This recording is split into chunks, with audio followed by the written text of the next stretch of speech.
Mesdames et messieurs, bonsoir et bienvenue à cette assemblée du 15 mai 2017. Je vous dirais que ce soir, on est pas mal tous fébriles, étant donné qu'on va recevoir nos diplômes. C'est ce soir la fin des classes presque. On est en fin de saison au niveau scolaire. Pour nous, c'est l'analyse et le résultat là, de la bonne gestion qu'on s'est donnée encore une fois pour Ville d'Alma. Et vous verrez bientôt avec l'exposé que la firme Deloitte va nous donner, que nous sommes toujours en bonne position et en bonne santé financière. Et tout ça, bien sûr, grâce au conseil municipal, mais aussi grâce à nos gestionnaires qui ont fait un excellent travail tous les jours de surveillance des dépenses, qui fait en sorte que nous sommes toujours en bonne position et surtout, si on se compare à l'ensemble du Québec, nous sommes parmi les têtes de file au niveau de gestion municipale. Alors, on est fiers. À partir de là, bien, je vais demander qu'on nous lise l'ordre du jour de ce soir pour se dépêcher d'avoir la bonne nouvelle. Merci, Monsieur le maire. Donc, au point numéro 1, lecture et complément de cet ordre du jour. Au point 2, l'exemption de la lecture du procès-verbal de la séance ordinaire tenue le 2 mai 2017. Au point 3, approbation du dit procès-verbal. 4, nous avons le rapport de l'auditeur indépendant et état financier 2016 de la Ville d'Alma. Au point 5, un dépôt des états comparatifs portant sur les revenus et les dépenses de la municipalité. Au point 6, travaux de réfection du réseau électrique municipal dans le quartier Rive-Urbaine, affectation d'une somme de 300 000 $. Au point 7, rapport du comité consultatif d'urbanisme pour la réunion tenue le mardi 2 mai 2017. Au point 8, nous avons 3 dossiers de PIIA.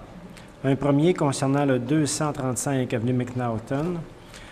Un second dossier concernant le 1511 avenue Hamilton. Et le dernier concernant le 1711 avenue Powell. Au point 9, des soumissions pour le lignage de la chaussée. Au point 10, d'autres soumissions pour les bordures de granit 2017, il s'agit d'un rejet.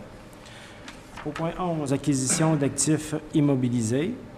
Au point 12, Croix-Rouge canadienne, Division du Québec, c'est la subvention annuelle. Au point 13, pèlerinage à pied, Alma-Lac-Bouchette, autorisation à emprunter les rues de la ville. Au point 14, Société d'horticulture d'Alma, on parle de la subvention 2017. Au point 15, projet d'immobilisation divers, renonciation de soldes non utilisés en faveur du Fonds général de la Ville.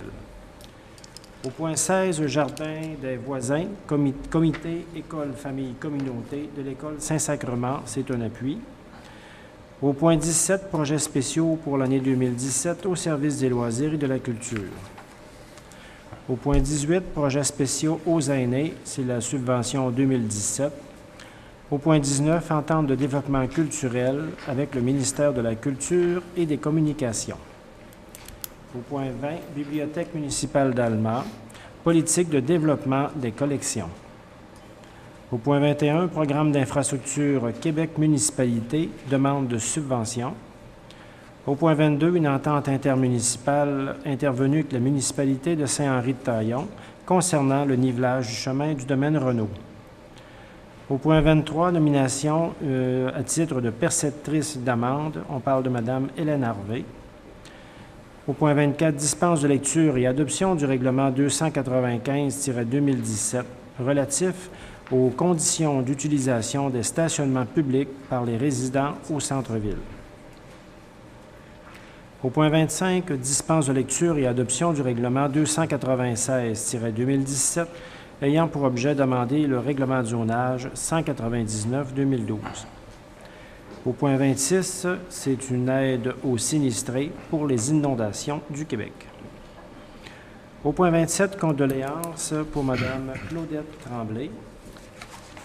Au point 28, nous avons un échange de terrain avec la société Gesmarc Incorporée. Au point 29, nous avons les affaires nouvelles. Un premier sujet qui concerne des soumissions pour le marquage de la chaussée. Un second sujet pour les affaires nouvelles, stationnement au centre-ville, C'est une modification au plan identifiant les catégories au règlement 171-2010. Au point 30, nous avons le rapport des comités et du maire. Et pour clore cette séance, nous avons la période de questions. Alors, merci, M. Paradis. Si vous voulez bien, nous allons revenir aux affaires nouvelles. Est-ce que certains d'entre vous ont des choses à ajouter aux affaires nouvelles? Oui, M. Fradette. Oui, M. le maire, je mettrais une félicitation au Cœur Aquilon pour son gala de 65e anniversaire. S'il vous plaît. Ça va être tout. Pardon? Ça va être tout. Ça va être tout. D'autres interventions, ça vous va? Pour les rapports des comités, est-ce que vous avez des rapports de comité? M. Villeneuve? Oui, travaux publics, s'il vous plaît.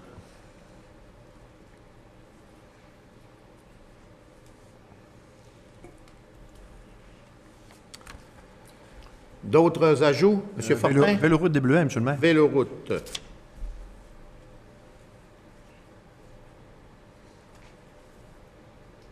D'autres sujets? Ça vous va? Alors, une proposition pour accepter l'ordre du jour de ce soir. M. Fradette, appuyé de M. Tremblay. Le point 2, c'est l'exemption de la lecture du procès-verbal de la séance ordinaire tenue le 2 mai, proposé par M. Girard, appuyé de M. Boily. Le point 3, c'est l'approbation du dit procès-verbal de la séance ordinaire tenue le mardi 2 mai 2017, proposé par M. Fortin, appuyé de Mme Beaumont. Et nous sommes rendus au point 4 qui consiste en rapport de l'auditeur indépendant et état financier 2016 de la Ville d'Alma, acceptation, projet de résolution annexé et rapport présenté. J'ai l'honneur de recevoir Mme Erika Noël de la firme Deloitte, et M. Jean-François Leblanc, assisté bien sûr de notre spécialiste des chiffres, M. Thériault. Alors, nous allons vous exposer la présentation qui a été faite concernant notre audition. Allez-y, s'il vous plaît. Donc, bonsoir. Il me fait plaisir de vous présenter les résultats de Ville d'Alma pour l'exercice terminé le 31 décembre 2016. Donc, dans un premier temps, je voudrais vous mentionner qu'on a fait deux rapports sans réserve, donc qui font état que les résultats de la Ville d'Alma respectent toutes les règles comptables et d'audit propres aux municipalités. Donc, on va commencer avec l'état consolidé des résultats selon les normes comptables propres aux organismes publics. Je vais vous présenter après ça ce qui vous intéresse le plus, donc les résultats des fins de taxation, donc pour vous donner le vrai surplus pour vous, puis qui est intéressant pour les contribuables, ainsi que l'état des actifs et de la dette de Ville d'Alma en date du 31 décembre. Donc, au niveau des revenus de fonctionnement, on a eu des revenus cette année de 66,6 millions qui se répartissent en taxes pour 43,5 millions. Les paiements tenus lieu de taxes qui sont les taxes qui sont des organismes gouvernementaux pour 3,7 millions. Des transferts ou subventions propres aux opérations pour 1,2 millions. Des services rendus pour 15,8 millions qui sont essentiellement des revenus d'électricité pour 13,4 millions. Loisirs et culture pour 1,3 million. Des impositions de droit pour 946 000, amendes et pénalités 723 000, des revenus d'intérêt pour 528 000 et des autres revenus pour 134 000 pour 66,6 millions. Au niveau des revenus d'investissement, cette année, on a eu pour 4 millions pour des revenus totaux de 70,6 millions. Au niveau des dépenses de fonctionnement, l'administration générale a coûté 5,2 millions, la sécurité publique 7,6 millions, le transport 8,7 millions, l'hygiène du milieu 7,4 millions, santé et bien-être 103 000, l'aménagement, urbanisme et zonage 1,8 millions, rénovation urbaine 28 000, promotion et développement économique 2,4 millions, loisirs et culture 8,6 millions. Le réseau d'électricité a engendré des dépenses pour 11,1 millions. On a eu des frais de financement pour 1,4 millions et de l'amortissement pour 8 millions, pour des dépenses de 62,8 millions, ce qui donne un excédent de l'exercice de 7,7 millions. Ça, c'est selon les normes comptables propres au secteur public. Donc, c'est ça qui va être consolidé avec les états financiers du gouvernement. La page suivante, c'est ce qui est intéressant pour vous. Donc, on essaie de voir c'est quoi l'excédent de fonctionnement à des fins fiscales ou à des fins de taxation. Donc, on revient à nos revenus de fonctionnement pour 66,6 millions, auxquels on soustrait nos dépenses de fonctionnement pour 62,8 millions, ce qui donne un excédent de fonctionnement avant conciliation de 3,7 millions. À ça, on fait notre conciliation des fins fiscales. Donc, on rajoute l'amortissement pour 8 millions, les produits de cession pour 7 770 $. On enlève notre gain du même montant. On rajoute le coût des produits, des propriétés vendues de 45 000 $. On soustrait à ça ce que ça nous a coûté faire face à nos obligations envers nos créanciers, donc remboursement de la dette à long terme pour 2,7 millions. On soustrait à ça les investissements payés comptants de 6,8 millions. On rajoute nos excédents de fonctionnement non affectés de 443 000, nos excédents de fonctionnement affectés de 123 $, auxquels on soustrait nos réserves financières et fonds réservés de 515 000. On rajoute notre montant pourvoir dans le futur de 110 000, ce qui nous donne des ajustements de 1,4 million, ce qui nous donne un surplus de l'exercice pour Ville-Dalma de 2,3 millions. Comme disait M. le maire, je pense que c'est une bonne nouvelle, donc c'est un bon surplus de 2,3 millions. La page suivante, on trouve toujours à propos de vous parler de votre revenu par rapport à votre réseau hydroélectrique. Donc, on a eu cette année à Ville-Dalma des revenus de 13,4 millions, des dépenses de 11,4 millions, des éléments de conciliation de 178 000, ce qui donne un excédent à des fins fiscales pour le réseau électrique de 2,1 millions, ce qui est pas mal conforme à ce qui avait été budgété au début de l'année. Au niveau maintenant de l'état de la situation des actifs de Ville-Dalma en date du 31 décembre, on avait des actifs financiers composés d'encaisses de 7,2 millions, des débiteurs de 10 millions, qui sont en fin de compte des montants à recevoir par rapport au réseau électrique, des taxes à recevoir, ainsi que de différentes subventions pour 10,1 millions, un prêt de 96 000 $, des placements à long terme de 1 090 $. C'est des actions que vous avez dans Rio Tinto et Résolu pour avoir droit à l'information financière. La participation dans des entreprises municipales pour 204 000 pour des actifs financiers de 17,6 millions. À ça, on soustrait les passifs, qui sont des créditeurs et charges à payer pour 9,6 millions, des revenus reportés pour 1,7 million, la dette à long terme de la municipalité de 38,8 millions, ainsi que des passifs au titre des avantages sociaux pour 3,9 millions, ce qui nous donne des passifs de 54,2 millions. Donc, nos actifs financiers moins nos passifs nous donnent une dette nette de 36,6 millions. À la page suivante, on parle des actifs non financiers. Donc, la Ville-Dalma a des immobilisations pour 216 millions, des propriétés destinées à la revente pour 1,6 million, ainsi que différentes fournitures pour 1,3 million, pour des actifs financiers de 219 000. Donc, si on prend nos actifs financiers, auxquels on retranche notre dette nette, ça donne un excédent pour Ville-Dalma de 182,7 millions, qui se répartit de la façon suivante. Donc, l'excédent de fonctionnement non affecté, donc le surplus disponible pour le futur non réservé de 2,8 millions. On a des surplus réservés pour 1,4 million, des réserves financières pour 101 000.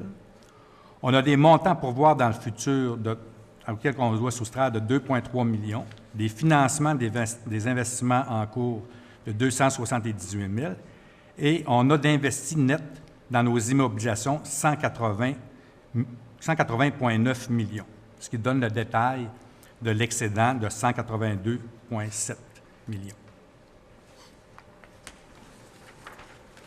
Donc, ça complète la présentation très sommaire d'une brique d'une centaine de pages.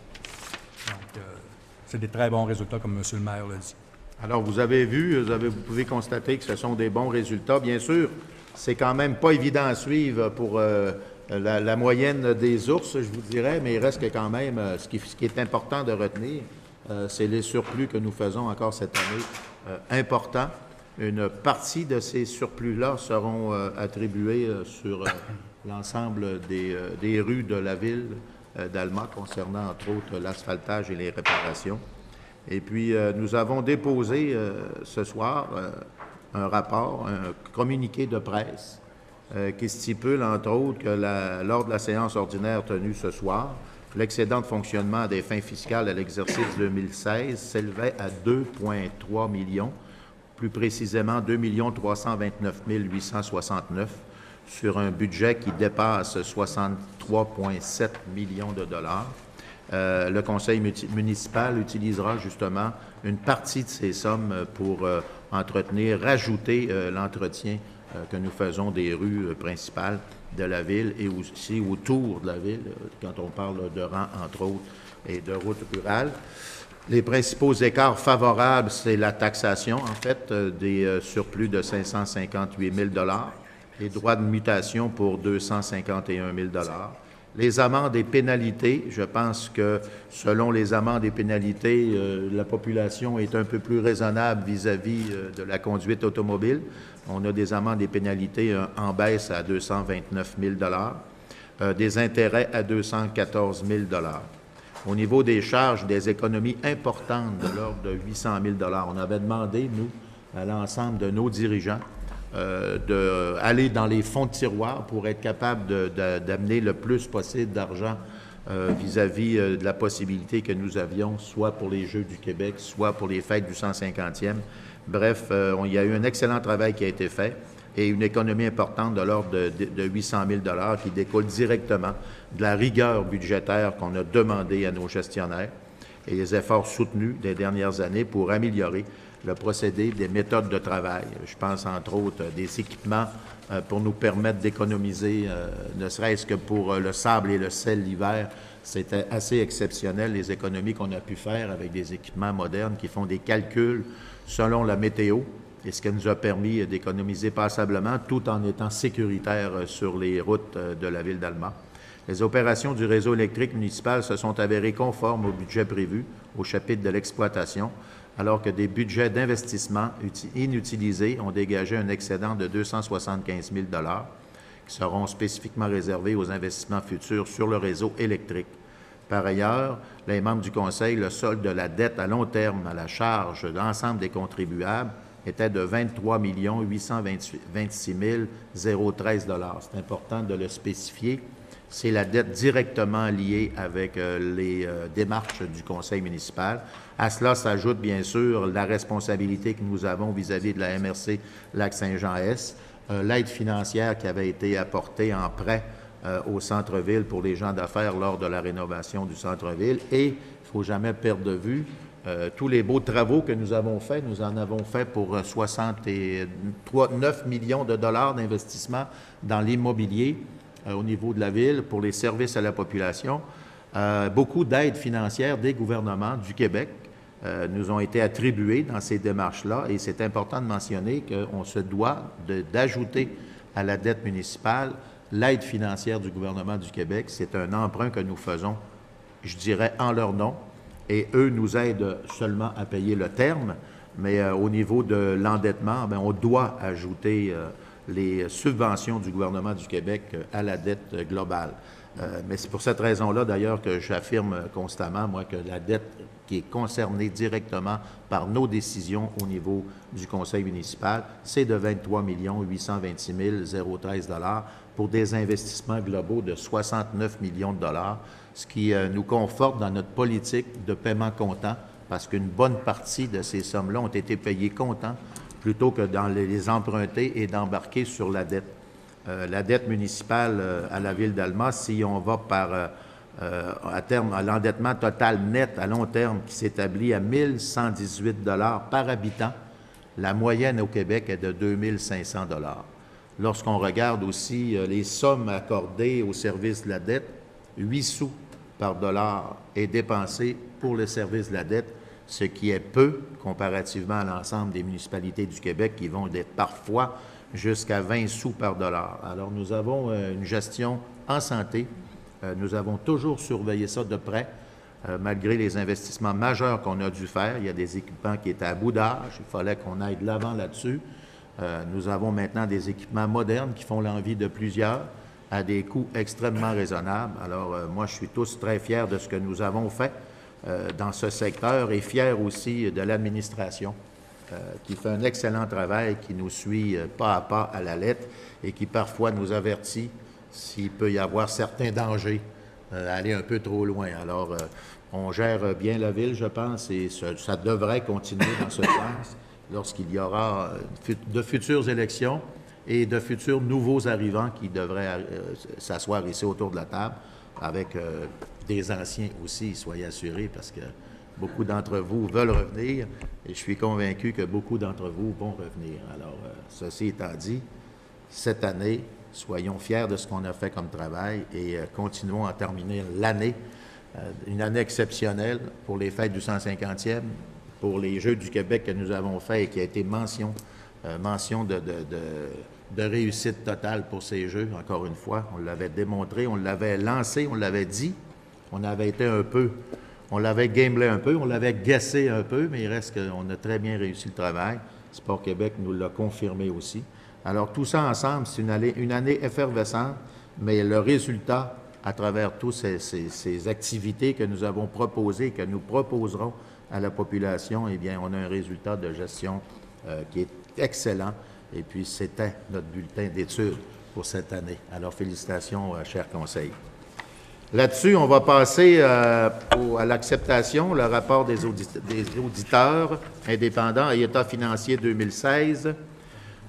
Considérant qu'en vertu de la loi sur les cités et villes, le directeur des finances et des trésoriers doit déposer lors d'une séance du Conseil le rapport financier de la Ville d'Alma ainsi que le rapport de l'auditeur indépendant pour l'exercice terminé le 31 décembre 2016. Considérant que la firme Deloitte a produit son rapport d'audition sur les états financiers de la Ville d'Alma et sur l'état établissant les taux globaux de taxation à titre d'auditeur mandaté en date du 2017, il sera donc proposé d'accepter le rapport financier ainsi que le rapport de l'auditeur indépendant de la Ville d'Alma pour l'exercice financier terminé au 31 décembre 2016, tel que déposé lors de cette séance par la firme Deloitte. Ce sera proposé par, je suis convaincu que M. Fortin va faire la proposition, appuyé de M. Girard, au niveau du comité des finances. Vous avez suivi ça de très près. Félicitations à vous deux aussi. Alors, c'est bon pour ça, c'est accepté. Des périodes de questions, des commentaires de chacun d'entre vous. Après la surprise, ça vous va? Ceci étant dit, on va passer au point 5, qui est un dépôt des états comparatifs portant sur les revenus et les dépenses de la municipalité. C'est déposé par M. Fortin. Merci, M. le maire. Donc, en débutant, j'aimerais remercier également toute l'équipe, l'entour de la table et tous les fonctionnaires, comme vous l'avez dit tout à l'heure, pour la bonne gestion, M. Sylvain Duchesne à la direction générale. Donc, c'est vraiment encore une très belle année. Et on va voir les résultats, M. le maire, là, en date du 22 avril. Là, on a vu le 31 décembre tout à l'heure. Et là, on est rendu au 22 avril, soit après 4 mois, un petit peu le taux d'avancement des revenus et des dépenses pour la municipalité. Pour 2017, ça. Pour 2017. Donc, 22 avril 2017. Normalement, à l'heure actuelle, on est à 30,68 d'avancement des dépenses, des revenus et des dépenses. Je pourrais faire quelques faits saliants au sujet des revenus. Bien, du côté des revenus, on est plus haut, bien sûr, parce que l'encaissement de la taxation a eu lieu. Donc, on est à 85 d'avancement, comparativement à 85,28 l'an passé. Donc, c'est pratiquement pareil. Du côté de l'administration générale, on voit une baisse. On est à 28,30 comparativement à 38,76 Donc, on voit que le bon travail se continue. Oui. Du côté de la sécurité publique, on est plus haut. Donc, on est à 13,64 comparativement à 12,25 l'année passée. Ça s'explique, grosso modo, surtout du côté des feux. Oui. Quand on parle de la sécurité des incendies. Pas le feu du Dolise, entre autres, et de l'hôpital vétérinaire Carcajou ont demandé passablement d'énergie. Et veut pas, ça se reflète dans la masse salariale également. Du côté du transport, on a baissé Du côté du transport, on est à 31,68 comparativement à 36,32 il y a surtout les investissements, on voit les résultats par rapport aux investissements sur la télémétrie, entre autres. Exact. A vraiment rapporté, là. Les appareils qu'on s'est installés pour être Effectivement. capable de contrôler le kilométrage, contrôler aussi l'utilisation des produits abrasifs, comme je disais tout à l'heure. Puis La c'est quantité assez impressionnant d'abrasifs. les économies qu'on a pu faire avec ça. Effectivement. Sauf qu'il y a un petit point, par exemple, défavorable du côté des transports, bien sûr, c'est l'enlèvement de la neige. L'enlèvement de la neige, comme on le sait. Par contre, on est à 55,90 comparativement à 54,45 l'année passée. Donc, c'est à peu près là, 100 000 de plus que l'année passée. Mais on sait que l'an dernier, après les fêtes, il y a neigé passablement également. Donc, ça s'équivaut presque. Du côté hygiène du milieu, ça se compare comparativement à l'année passée. L'aménagement, l'urbanisme et le développement également.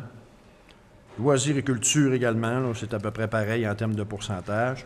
On va surtout à machinerie et véhicules, puis c'est à peu près la même raison. On est à 41,27 comparativement à 39,48 l'année passée. C'est sûr qu'en transportant plus de neige, bien, ça occasionne des réparations pour les véhicules qui sont plus importants. Donc, on voit que dans le transport routier, on est à 43,87 comparativement à 42 Donc, ce qui représente à peu près au-dessus de 30 000 là, de différence.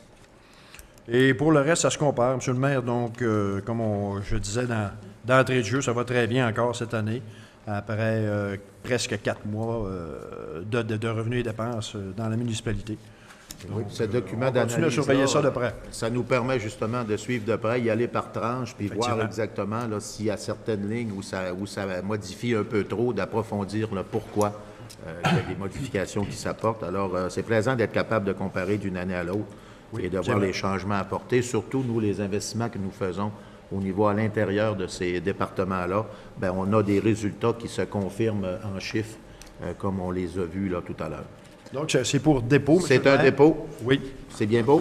Merci, M. Fortin. Le point 6, travaux de réfection du réseau électrique municipal du quartier Riverbend, M. Villeneuve. Oui, alors, Monsieur le maire, comme vous savez, le réseau électrique date de 1920. On doit prévoir les rénovations dans un futur à court terme.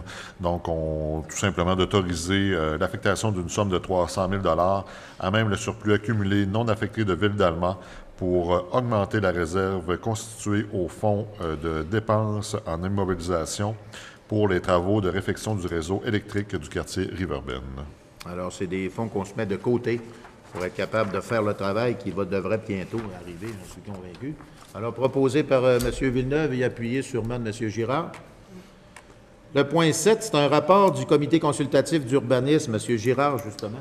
Oui, Monsieur le maire, donc le 2 mai dernier, le comité consultatif d'urbanisme s'est rencontré pour traiter une série de dossiers. Ces dossiers ont été présentés au conseil municipal la semaine dernière. Donc, il y aurait lieu d'accepter le rapport du comité consultatif. J'en ferai la proposition. Proposé par M. Girard et appuyé de M. Boily. Le point 8, c'est les PIIA, entre autres le 8A qui est la rue McNaughton. On parle ici du programme d'implantation et d'intégration architecturale qui concerne, je le rappelle, 3 quartiers, le quartier Riverbend, Île-Maligne et Saint-Cœur-de-Marie. Donc, la partie qu'on appelle villageoise de Saint-Cœur-de-Marie qui fait partie des PIA. D'ailleurs, un mot sur le... On a remarqué d'ailleurs du côté de Saint-Cœur-de-Marie beaucoup d'améliorations au cours des dernières années et on a traité beaucoup de dossiers justement au niveau du comité consultatif de ce secteur-là. Donc, je pense que c'était une très bonne idée d'intégrer la zone de Saint-Cœur-de-Marie dans les PIA. Ça maintient la saveur typique là, du côté du village de Saint-Cœur-de-Marie. Et l'architecture qui s'installe est une belle architecture qui correspond à ce qu'on voulait que Saint-Cœur-de-Marie devienne et maintienne surtout ce profil-là. Tout à fait. Donc, ici, on parle du dossier concernant le 235 avenue McNaughton. Ça concerne finalement les divers travaux de restauration et de rénovation de la résidence du 235 McNaughton. Le comité consultatif fait une recommandation positive. Donc, je proposerai d'accepter la recommandation du CCU aux conditions suivantes. Les fenêtres devront être d'un modèle d'apparence unifié à guillotine carrelée avec encadrement en bois. L'œil de bœuf pourra être déplacé, mais il devra être conservé. Les chevrons de la toiture devront être conservés. Proposé par M. Girard, appuyé de M. Tremblay. Le deuxième, le B, 15, le 15-11, la rue Hamilton. Donc, on se déménage dans le quartier Maling, quartier de M. Fradette. Ici, on parle effectivement d'un projet qui consiste à la rénovation d'une résidence unifamiliale, divers travaux de restauration qui ont été proposés. Le service d'aide à la rénovation patrimoniale, je le mentionne encore une fois, travailler sur ce dossier-là. Lorsque c'est le cas, ça nous amène toujours de résultats très, très intéressants.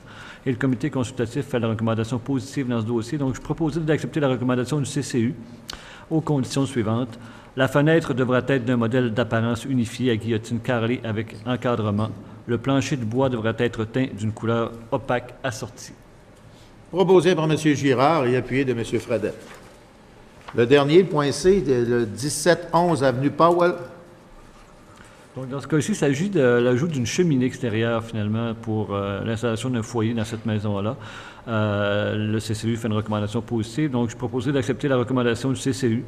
La condition suivante, la cheminée devrait être ceinte de façon sécuritaire dans une enveloppe recouverte du même revêtement que la maison. Proposé par M. Girard et appuyé toujours par M. Fradette. Nous sommes rendus au point 9, c'est une soumission, lignage de la chaussée, M. Villeneuve. Oui, alors, M. le maire, pour éviter les répétitions, il est proposé de considérer la seule soumission conforme reçue et d'octroyer le contrat pour le lignage de la chaussée pour l'année 2017 à la firme Signalisation Interling Inc. de Chicoutimi au prix de 47 772,11 $, toutes taxes incluses, conformément à la soumission reçue le 11 mai 2017, dont copie demeure annexée à la présente pour valoir partie intégrante. Proposé par M. Villeneuve et appuyé de Mme Beaumont. Le point 10, c'est une soumission bordure de granit 2017, M. Villeneuve. Oui, alors, M. le maire, nous sommes allés en appel d'offres sur invitation, mais les prix ont dépassé le 100 000 $ pour l'appel d'offres public. Donc, nous avions eu deux soumissions de bordure Polycar Rivière-Saint-Pierre au montant de 120 743,38 et Granicar de Saint-Gédéon au montant de 105 791,81. Donc, il est proposé de rejeter toutes les soumissions reçues pour des considérations légales et budgétaires et de procéder à un nouvel appel d'offres public pour la fourniture et la livraison des bordures de granit pour l'année 2017. Alors, c'est retiré, proposé par M. Villeneuve, appuyé de M. Fortin. Ça a dépassé les estimations qu'on s'était données. Alors, on refait les devoirs comme tels et on verra comment ça va aller dans une prochaine soumission. Et voilà. Le point 11, acquisition d'actifs immobilisés, documents et projets de résolution annexés. M. Fortin. Merci, M. le maire. Donc, considérant les demandes formulées et les soumissions reçues, il est proposé d'autoriser l'acquisition de l'actif immobilisé suivante. Donc, c'est pour les travaux publics. Donc, c'est l'achat d'une machine à bordure d'asphalte auprès du seul soumissionnaire conforme, soit la firme J.A. Larue Incorporée de Québec, au coût de 17 384,22 $, taxes incluses. Cette somme étant prise à même le produit de la vente d'actifs. Donc, proposé par M. Fortin, appuyé de M. Boily. Oui. Point 12, c'est la Croix-Rouge canadienne, Division du Québec, subvention. M. Boily. Oui, 20 juin dernier, en 2016 plutôt, on a autorisé une entente, la signature d'une entente pour le service aux sinistrés qui était intervenu entre Ville d'Alma et la Croix-Rouge canadienne, Division du Québec, pour une période de 3 ans. Donc, cette année, c'est la 2e année. On a accepté de verser 16 sous par habitant au niveau de notre municipalité. Donc, je proposerai donc de verser encore une fois cette année, de verser un montant de 4 967,20 $, soit 16 sous par capita, à la Croix-Rouge canadienne, Division du Québec, pour l'année 2017. C'est proposé par M. Boily, appuyé de M. Fradette. Et je pense que c'est la période que nous vivons est d'importance. On voit bien qu'on a besoin de soutenir des gens qui sont vraiment là, démunis et dans une misère assez importante. On voit des reportages régulièrement. C'est important que nous puissions mettre l'épaule à la roue et soutenir ces gens. Ça se fait un peu à travers tout le Québec. On a eu une autre forme de sollicitation, vous verrez tout à l'heure, spécifiquement là, aux problématiques d'inondation qu'on a vécues puis qu'on vit toujours présentement. Alors, c'est important qu'on soutienne ces gens-là qui sont quelque peu assez mal pris, je vous dirais. Le point 13, c'est le pèlerinage à pied Alma-Lac-Bouchette. C'est un bon exercice, Mme Beaumont. Oui, merci, Monsieur le maire. Effectivement, c'est un groupe de bénévoles qui organise ce pèlerinage depuis maintenant 12 ans. Oui. Et oui, alors le départ se fait du centre Mario-Tremblay. Ça se passe du 11 au 13 juin 2017 et ça nécessite en fait l'utilisation de certaines rues. Je vais tout simplement proposer d'autoriser les bénévoles du groupe à la rencontre de Saint-Antoine à emprunter les rues de la ville d'Alma et de demander l'assistance à la Sûreté du Québec lors de la 12e édition du pèlerinage à pied Alma-Lac-Bouchette qui va se tenir du 11 au 13 juin 2017. Alors, c'est proposé par Mme Beaumont, appuyé de M. Fortin. Je leur souhaite la meilleure des chances. Et c'est courageux, ça prend du courage faire ça. 3 jours. Alors, espérons que la météo soit de leur côté, ça soit un peu plus acceptable. Le point 14, la Société d'horticulture d'Alma, c'est une subvention, Mme Beaumont. Oui, Monsieur le maire, c'est dans le cadre d'une activité, en fait, c'est un concours, le concours que la Société d'horticulture organise depuis quelques années maintenant, chaque année, oui. Qui s'appelle Maison Fleurie. Et d'année en année, évidemment, le nombre de participants progresse et est en augmentation. Alors, c'est une demande d'aide financière qui a été formulée par l'organisation afin de pouvoir tenir ce concours. Donc, je vais tout simplement proposer d'autoriser le versement d'une subvention non récurrente de 5 000 $ à la Société d'horticulture d'Alma afin qu'elle puisse poursuivre ses activités et réaliser, bien sûr, le concours Maison Fleurie. Cette somme étant prise à même le surplus accumulé non affecté de la Ville. Alors, c'est proposé par Mme Beaumont et Oui. appuyé de M. Fortin toujours. Oui. C'est important, je pense qu'on encourage les gens. On a le comité d'embellissement qui fait passablement un bon travail vis-à-vis de la Ville d'Alma comme telle, puis encourager nos gens, nos citoyens et citoyennes à embellir leur maison, leur parterre, bien, ça fait un plus. Et pour les fêtes du 150e, bien, on espère qu'il va en avoir encore plus pour la beauté de la ville. Absolument. Et c'est aussi, c'est très important qu'ils participent parce que quand les juges pour les fleurons du Québec viennent, c'est tenu en compte, la Ça fait participation partie de la population. Alors, oui. ça fait partie, oui. Ça fait partie du pointage. Oui, monsieur. Le point 15, c'est un projet d'immobilisation divers, renonciation de soldes non utilisés en faveur du Fonds général de la Ville. Monsieur Fortin. Merci, M. le maire. Donc, encore des bonnes nouvelles. Oui. Comme vous l'avez dit tout à l'heure, c'est la renonciation de soldes de projets d'immobilisation en surplus. Il y en a un qui est déficitaire. Donc, il faut vous lire la résolution, considérant qu'en vertu de la loi sur les travaux municipaux, le conseil municipal peut ordonner les travaux de construction ou d'amélioration pour la résolution, par résolution lorsqu'il pourvoit dans cette résolution à l'appropriation des deniers nécessaires pour payer le coût à même ces fonds généraux non autrement appropriés, considérant que le conseil municipal a adopté diverses résolutions avant de décréter les travaux dans les projets d'immobilisation au cours de cette dernière année, que le rapport produit par le directeur des finances et trésorier de la Ville a le fait que certains travaux ont été entièrement réalisés à un coût inférieur aux estimations produites et d'autres reportés en 2017, laissant ainsi un solde disponible à savoir. Donc, je vais vous nommer un petit peu les projets d'immobilisation et vous dire les surplus ou les déficits sur chaque projet. Premièrement, c'est un travail qui se fait sur base annuelle, ou presque, là, quand on a eu beaucoup de projets d'immobilisation. Oui. Il faut les fermer à un moment donné, puis on en sûr. était rendu là. Du côté du projet d'immobilisation numéro 19, il reste un surplus de 218 761,31 $. Du côté du projet immobilisation numéro 30, il est déficitaire de 6 006,82 $. Projet d'immobilisation 32, un surplus de 413 752,39 $. Projet d'immobilisation 34, pour un surplus de 210 287,84 $. Le projet d'immobilisation 36, pour un solde de 112 275,56 $. Et finalement, le projet d'immobilisation 37, pour un total de 228 315,2 $, ce qui donne un grand total de 1 177 385,30 $. Excusez-moi. Donc, considérant qu'il est nécessaire de retourner ces sommes au Fonds général de la Ville avant de les approprier à d'autres travaux d'immobilisation, il est donc résolu que le Conseil de la Ville autorise le transfert des soldes disponibles au Fonds de dépenses en immobilisation au Fonds général de la Ville pour les projets si haut mentionnés, le tout pour un montant, comme je l'ai dit tout à l'heure, de 1 177 385,30 $.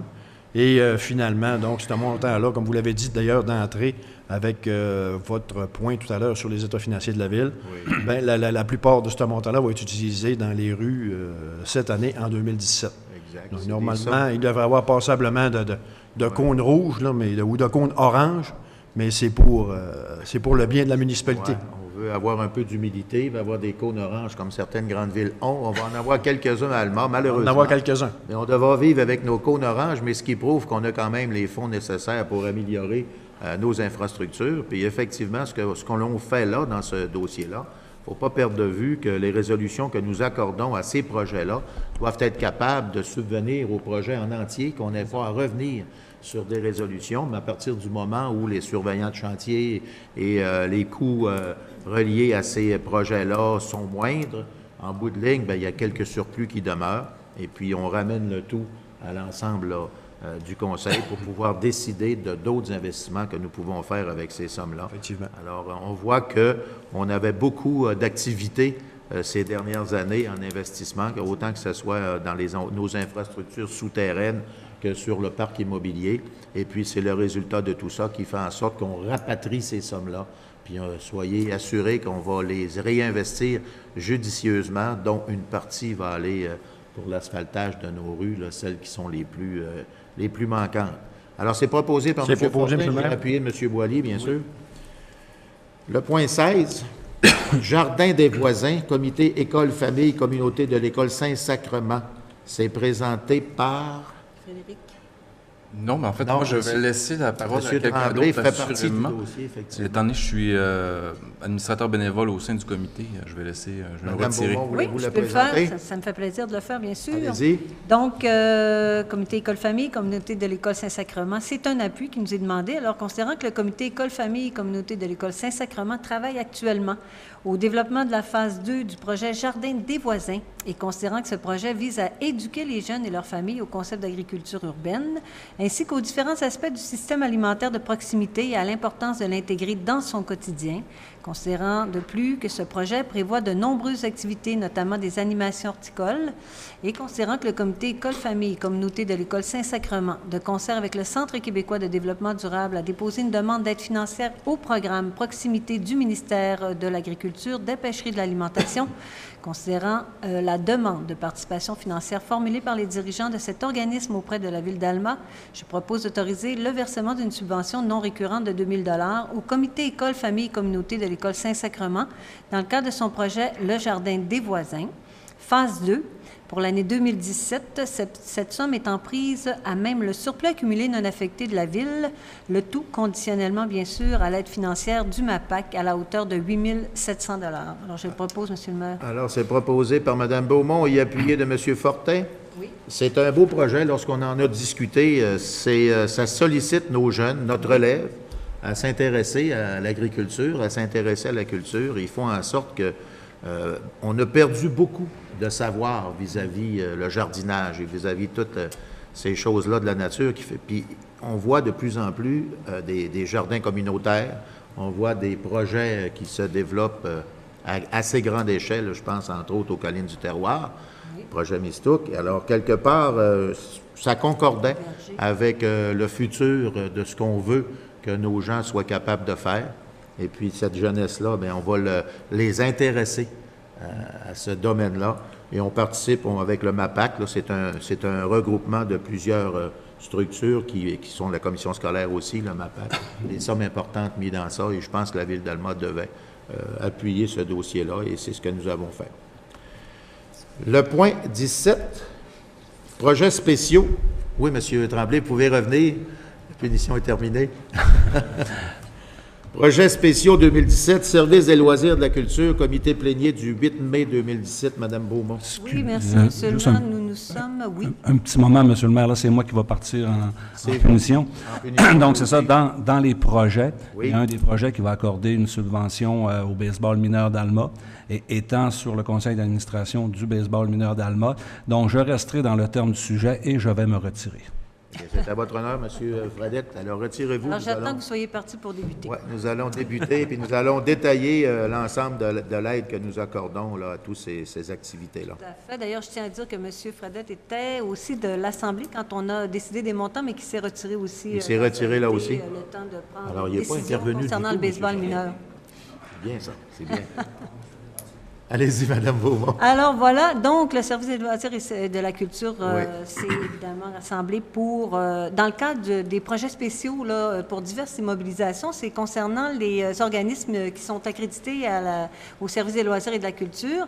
Et évidemment, ces organismes-là doivent respecter des critères et les sommes sont aussi prévues à l'intérieur du service des loisirs et de la culture. Alors les critères à respecter sont le principe de l'alternance annuelle. L'achat des équipements doit favoriser le développement de l'activité, c'est extrêmement important, et on favorise des équipements qui servent à la pratique de la discipline concernée.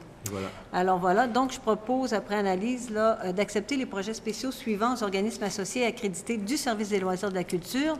Concernant le baseball mineur, c'est une somme de 1 350 $, le Cœur Aquilon d'Alma, 1 461 $, Club Castor, secteur nord, 500 $, le Club cycliste Tourcom, 368 $, le Club d'athlétisme Genois, 2 500 $, le Club d'avion téléguidé, 300 $, le Club d'aviron d'Alma, 1 500 $, le Club de bridge d'Alma, 736 $, le Club de patinage artistique Les Axelles, 1 000 $, le Club de patinage artistique Les Lames d'Argent, 741 $, le Club de plongée Calmar, 150 $, le Club de Scrabble Les Maudits Mots, 345 $, le Club de tennis d'Alma, 60 $, le Club folklorique d'Alma, 886 $, le Club l'Arc-en-Ciel du Nord, 2 069 $, le Comité loisirs Nord-Ouest, 1 437 $, le Corps de cadets, 1332, 632 $, le Couvige des dentelières et brodeuses du Pays des Bleuets, 437 $, École de formation musicale d'Alma, 1 000 $, Ensemble musical Transition, 1 000 $, le Groupe Centre-Lac,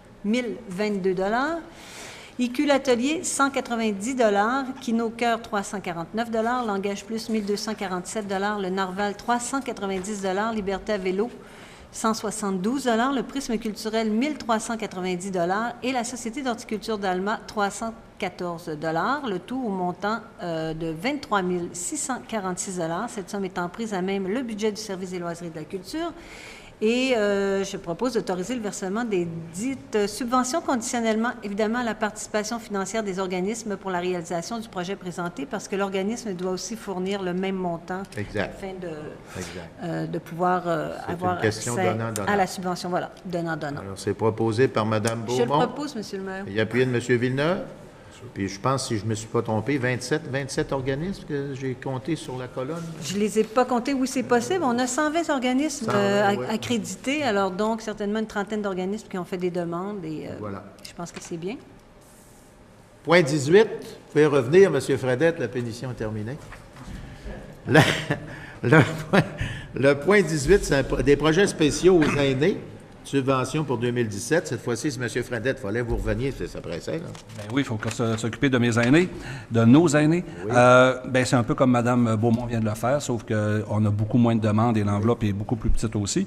Donc, c'est 6 projets qu'on a eu comme recommandation et je proposerai d'autoriser ces 6 demandes. Donc, le Club d'âge d'or Saint-Sacrement, 1 000 $, le Club d'âge d'or Saint-Pierre et FADOC, 1 000 $, le Club d'âge d'or La Concorde Sainte-Marie, 1 000 $, le Club de vitalité d'Alma, 1 000 $, le Club d'âge d'or de Saint-Cœur-de-Marie, 398 $ et le Centre d'action bénévole du Lac incorporé, 1 500 $, le tout au montant de 5 898 $. Donc, j'en serai le proposeur, M. le maire. C'est proposé par M. Fredette et c'est appuyé de M. Girard. 6 clubs en santé. Oui. Et le prix varie selon la demande là, du projet. Oui. Le point 19, c'est une entente de développement culturel, ministère de la Culture et des Communications, M. Tremblay. Oui, il y a quelques semaines, on a adopté une résolution pour signer l'entente 2017. En fait, depuis quelques années, ça avait déjà été triennal auparavant, ces ententes de développement culturel-là avec le ministère. Mais depuis quelques années, on y allait à la pièce à chaque année. L'an dernier, d'ailleurs, on avait intégré le programme d'aide au développement des collections des bibliothèques publiques autonomes à cette entente-là. Donc, on avait un aperçu plus large de ce qu'on faisait avec le ministère au niveau de la culture. On est une vingtaine de municipalités à avoir fait ça au Québec. Et là, on nous donne l'opportunité de régler pour 3 années à la fois, donc de commencer à travailler sur l'entente 2018-2020. Et comme on fait partie d'un club sélect de municipalités qui a pris les devants en intégrant les bibliothèques à sa politique, on risque d'avoir également un boni financier à terme dans tout ça. Donc, c'était quand même très intéressant. Mais cette entente-là, il faut la négocier, il faut la préparer et il faut la déposer. Donc, c'est simplement pour autoriser Mme Manon Pilote, qui est coordonnatrice des arts et de la culture au service des loisirs et de la culture, à présenter pour et au nom de la Ville d'Alma une demande de subvention dans le cadre de l'entente triennale entre le ministère de la Culture et des Communications et la Ville d'Alma pour le développement culturel 2018-2020, incluant le programme d'aide au développement des collections des bibliothèques. Et de vous autoriser, M. le maire, à signer les documents lorsque ce sera prêt. Alors, c'est proposé par M. Tremblay et appuyé de M. Fradette, bien sûr. Le point 20, Bibliothèque municipale d'Alma, politique de développement des collections. M. Tremblay, toujours. Oui, en fait, un autre boni à l'horizon, cette fois-là pour notre programme d'acquisition d'ouvrages à la bibliothèque municipale. Dans le fond, les bibliothèques publiques qui vont se doter d'une politique vont avoir droit à certains avantages dans le programme d'acquisition. On n'avait jamais œuvré à l'élaboration d'une politique auparavant, mais on en a développé une. Essentiellement, c'est quand même en termes très généraux, mais ça guide quand même... ça décrit ce qu'on fait comme politique d'acquisition, quel type de documents on va chercher, est-ce qu'on a des ouvrages dans des secteurs particuliers dont on ne souhaite pas faire l'acquisition, par exemple, tout ce qui est un peu trop ésotérisme, ce genre de choses-là. Donc, on a couché ça par écrit, donc il suffirait d'adopter cette politique de développement des collections qui a été rédigée par la coordonnatrice de la bibliothèque d'Alma et d'autoriser son dépôt auprès du ministère de la Culture et des Communications. Alors, c'est proposé toujours par M. Tremblay et appuyé toujours de M. Fradette. Le point 21, c'est un programme d'infrastructure Québec municipalité, demande de subvention, M. Villeneuve. Oui, alors c'est un nouveau programme que le Québec offre. Oui. Alors, c'est pour remplacer les conduites d'eau potable et d'égout de la rue Saint-Bernard entre le boulevard Dequin et de l'avenue Desmeules. Oui. Le remplacement de la conduite d'eau potable de la route du lac ouest entre le boulevard Saint-Jude et le boulevard Maurice-Paradis. Le remplacement des conduites d'eau potable et d'égout dans la rue Francoeur entre la rue Price-Ouest et Saint-Bernard. Alors, tout simplement, il est proposé d'autoriser les ingénieurs municipaux de Ville d'Alma à déposer auprès du ministère des Affaires municipales et de l'occupation du territoire une demande d'aide financière relativement aux travaux d'infrastructure ci-haut mentionnés.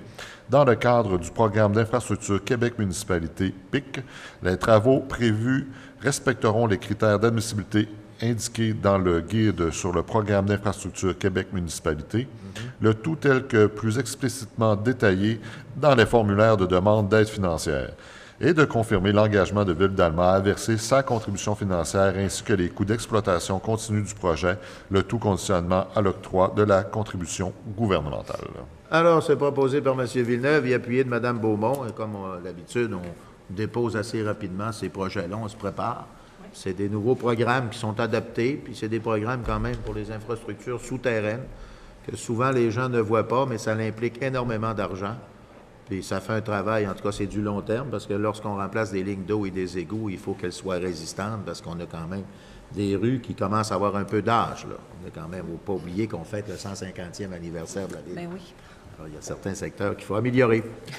Le point 22, c'est une entente municipale, municipalité de Saint-Henri-de-Taillon, oui, nivelage du chemin du domaine Renault, M. Boily. Oui, M. le maire. Donc, c'est, comme vous le dites, c'est une entente de service avec la municipalité de Saint-Henri. Oui. On a à niveler le chemin du domaine Renault qui est chez nous, à Alma, et on sait que la municipalité de Saint-Henri nivelait exactement le sien, son bout.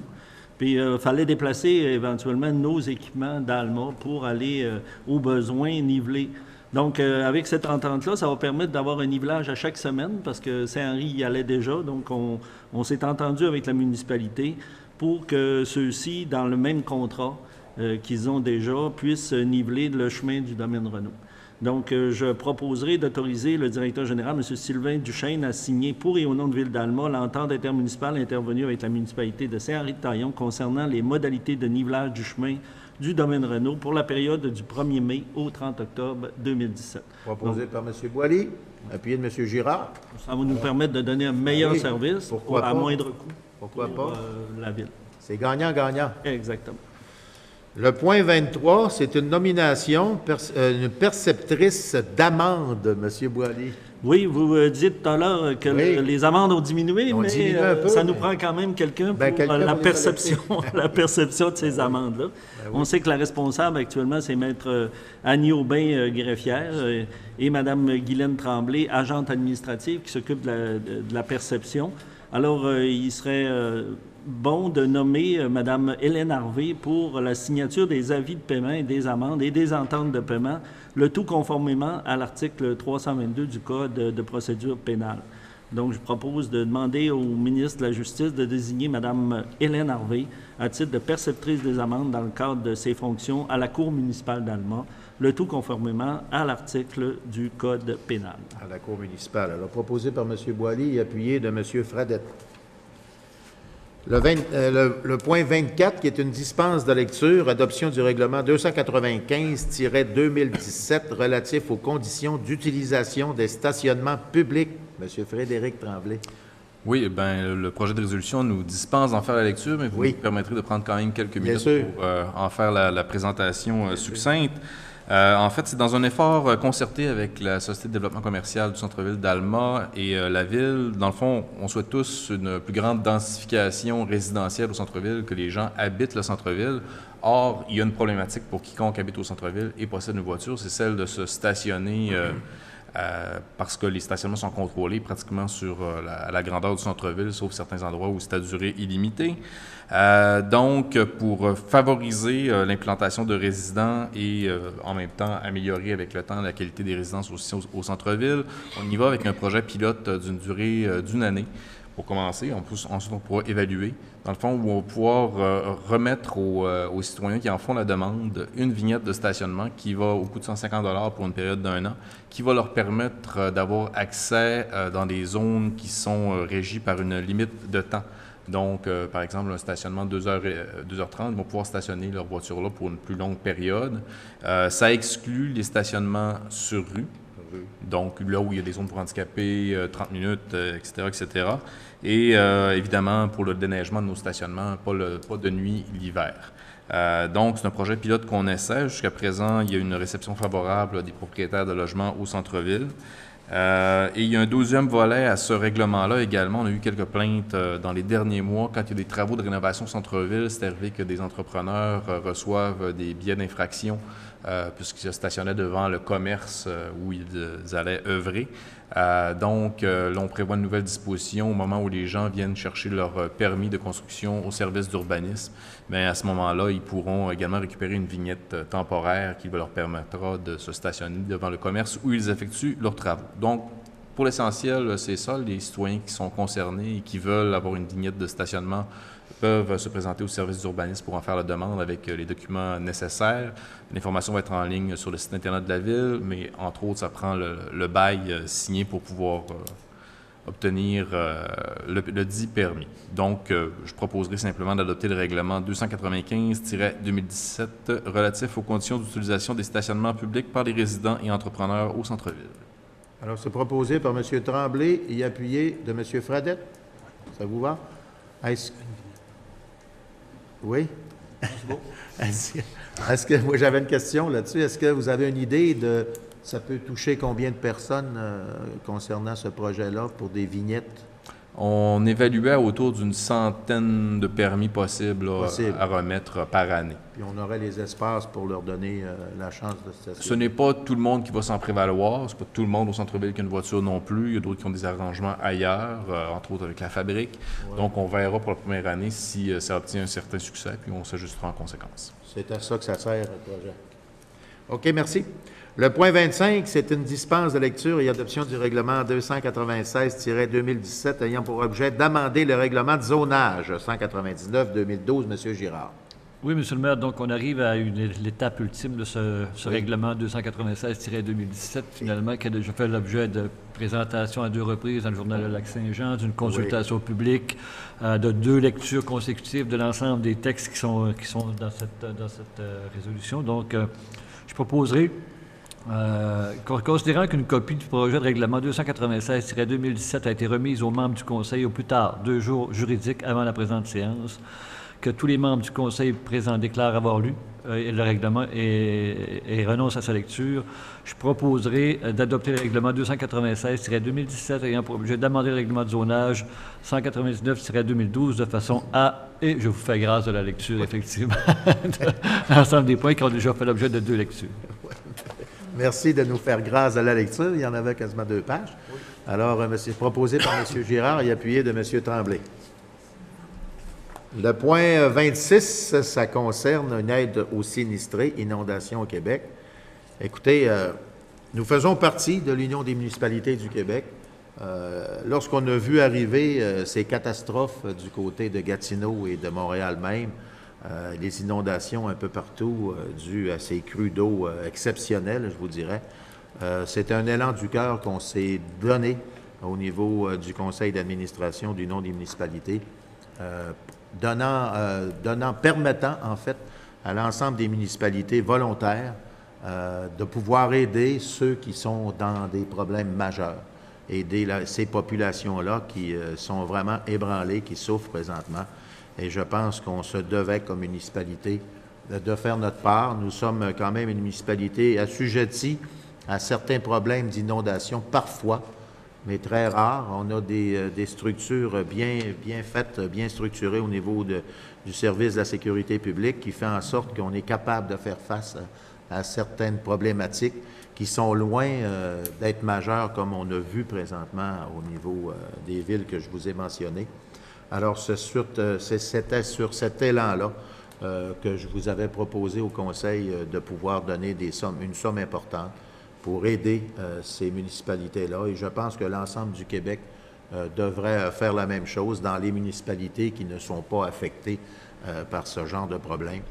Alors, je vais faire cette proposition-là, considérant que les récentes inondations survenues dans plusieurs régions au Québec ont créé des situations catastrophiques, tant sur le plan humain qu'au niveau des dégâts matériels, considérant que la Croix-Rouge a mis sur pied un comité d'entraide et une collecte de fonds afin de prêter main forte aux sinistrés de ces inondations, considérant que le conseil municipal est solidaire des nombreuses municipalités touchées et entend contribuer financièrement à la Croix-Rouge, considérant que Ville-d'Alma invite ses citoyens à contribuer généreusement aussi à cette collecte de fonds, il sera proposé que Ville-d'Alma autorise une contribution financière de 2 000 $ à la Croix-Rouge canadienne à titre d'aide aux sinistrés des inondations survenues dans plusieurs régions du Québec, cette somme étant prise à même les surplus accumulés et non affectés de la Ville. Ça me prendrait une proposition proposée par M. Fradette et appuyée de M. Boily. Le point 27, ce sont des condoléances, M. Fradette. Oui, Monsieur le maire. Donc, la semaine dernière, malheureusement, donc le cancer a gagné un autre combat. Il en gagne toujours trop souvent des combats. Et c'est Mme Claudette Tremblay qui nous a quittés. Et Mme Tremblay est la mère de Jocelyn Tremblay, qui est notre directeur du service des loisirs et de la culture. Et elle est aussi la belle-mère de M. Alain Tremblay, qui est notre directeur des ressources humaines de la ville d'Alma. Donc, je proposerai, Monsieur le maire, que le conseil de ville offre ses condoléances à la famille de Mme Claudette Tremblay. Alors, c'est proposé par M. Fradette, appuyé de M. Boily, et nous sommes tous derrière. Nous avons rendu visite à nos gens, et puis c'est jamais évident de perdre un être proche. Alors, bon courage à tous. Le point 28, c'est un échange de terrain, société Gessmark, projet de résolution annexé, toujours M. Fradette. Oui, Monsieur le maire. Donc, le conseil municipal a adopté la résolution 567-27-2013, notamment pour accepter un échange de terrain entre la firme Société Gessmark Incorporée et la Ville d'Alma résultant du développement de l'avenue Papineau. Et considérant que la Ville d'Alma a cédé à titre d'échange à la Société Gessmark Incorporée un immeuble connu comme étant le lot 4 322 069 du cadastre du Québec, dans la circonscription foncière de Lac-Saint-Jean-Est, au terme d'un acte publié dans la dite circonscription foncière sous le numéro 20 532 948, que les successions de M. Raymond Harvey et Hilas Harvey, ainsi que Mme Élodie Gagné, détiennent des droits sur un partie du dit lot, et que cette dernière a renoncé à céder ses droits à la Ville d'Alma afin de parfaire le titre de propriété de la firme Société Gessmark Incorporée, et que la Ville d'Alma désire compléter la transaction adéquatement et faire en sorte que la Société Gessmark Incorporée obtienne un immeuble dont les titres sont claires, que la société GESMAC Incorporée rétrocède à la Ville d'Alma ses droits dans le DILO 4 322 069 en échange du droit de la propriété sur le lot 4 324 226, dont les titres sont clairs. Considérant que le projet de contrat préparé par M. François Lavoie, notaire, afin de conclure cet échange de terrain, je proposerai, M. le maire, d'accepter cet échange de terrain entre la société GESMAC Incorporée et la Ville d'Alma. Assez complexe. Oui, je pense qu'on va se servir de M. Paradis. Ce sont des termes de loi. Oui. Alors, proposé par M. Fredette et appuyé de M. Boily? Oui. Ça va? Oui. Nous sommes rendus aux affaires nouvelles, le point 29. 29A, qui est une soumission pour le marquage de la chaussée, M. Villeneuve. Et oui, et ce n'est pas une répétition. Tantôt, nous avons le lignage. Et là, c'est le marquage. Alors, tantôt, nous avions les lignes dans le milieu de la rue, et là, nous avons le marquage des passages piétonniers, stationnements, etc. Les trottoirs et tout. Là. Et voilà. Alors, nous avons reçu 3 soumissions conformes, dont signalisation interligne de Chicoutimi au montant de 58 384,89 $, signalisation Odette de Saint-Bruno au montant de 57 169,10 $ et asphalte Henri Laberge Inc. de Jonquière au montant de 51 033,85 $, les 3 montants étaient à taxes incluses. Alors, il est proposé de considérer la plus basse soumission conforme et d'octroyer le contrat pour le marquage de la chaussée pour l'année 2017 à Asphalte Henri Laberge Inc. de Jonquière au prix de 51 033,85 $, taxes incluses, conformément à la soumission reçue, dont copie demeure annexée à la présente pour valoir partie intégrante. Alors, c'est proposé par M. Villeneuve et appuyé de Mme Beaumont. Le point 29B, c'est concernant le stationnement du centre-ville. Des modifications, M. Tremblay? Oui, des modifications aux zones et aux durées de stationnement. En fait, c'est des modifications qu'on pourrait qualifier de mineures, mais il faut quand même déposer le plan de modification en tant que tel. Donc, essentiellement, si je compare à l'existant, dorénavant, sur la rue Harvey-Ouest, du côté sud de la rue, le stationnement sera permis sur une longue période, donc ne sera plus contrôlé sur la durée. Même chose pour le stationnement qui se trouve entre la Plaza 1, l'édifice du Coq-Rôti, le terminus d'autobus, donc cette section-là qui devient durée illimitée, puis stationnement adjacent aux caisses d'économie des travailleurs au bout de la rue Collard. Essentiellement, ce sont les principales modifications. Donc, j'en ferai la proposition. Proposé par M. Tremblay et appuyé de M. Girard. Nous sommes rendus au point 29C. Ce sont des félicitations concernant la chorale Aquilon. Nous avons festoyé quelque peu, M. Fredette, en fin de semaine. On travaille beaucoup, hein, quand même. Oui, mais c'était une façon de travailler qui était très, très, très agréable. Voilà. Donc, c'est ça, M. le maire. Donc, vous et moi étions samedi soir au 65e anniversaire. 65 ans, c'est pas rien. C'est probablement une des plus, je dirais, anciennes du Québec. Donc, le 65e anniversaire du Chœur Aquilon. Et c'est aussi une activité, ce gala, qui était en lien avec le 150e de Ville d'Alma. Et puis, on est habitué de voir le Chœur Aquilon faire des performances assez incroyables en chœur, en groupe, donc plus de 80 personnes qui nous chantent ça, et ils sont vraiment bons. Et puis, je veux dire, quand on les entend, là, les sentiments nous pognent, mais ce qui est nouveau, puis qu'on avait comme jamais entendu, c'est que lors du gala samedi soir, bien, des personnes du groupe ont fait des prestations seules ou en duo ou en équipe, et là, on a vu bien, tout le répertoire qui était possible et des chansons pas nécessairement faciles à chanter, là, que les gens nous ont chanté, donc des prestations assez incroyables, et on a vu pourquoi le Chœur Aquilon peut être aussi bon. Et dans cette résolution-là, bien, écoutez, on va dire merci aussi à M. Régent Baribeau qui nous a invités à ce gala. Donc, M. Baribeau qui est le président du conseil d'administration. Et comment ne pas passer par Mme Francine Fortin, donc la chef de chœur depuis 25 ans. Donc, vous l'avez souvent dit, M. le maire, et moi aussi, c'est une machine. Tout simplement, là, elle est incroyable. Et donc, une motion de félicitations à Mme Fortin, à M. Baribeau, à tout aussi le chœur. Et on a appris aussi au gala qu'il y a quand même beaucoup de monde là, qui tourne autour d'eux. Donc, le comité de technique, le comité de chorégraphie, le comité, 3-4 comités là, qui sont autour de ça. Donc, comme on a l'habitude, bien, on va aussi féliciter les bénévoles qui entourent ce Chœur Aquilon pour nous rendre toujours La salle aussi était bonne. pleine. La Oui. salle était pleine. Il Oui. va y avoir 350 personnes facilement là. Ben, nous étions au Hall Janois et Puis, c'était... le hall était plein. Puis moi, ça m'a fait penser un peu, parce que là, on a vu le talent individuel de beaucoup d'entre eux. Ça me faisait penser un peu à l'émission La Voix. Oui. On aurait dû avoir des sièges tournants, là.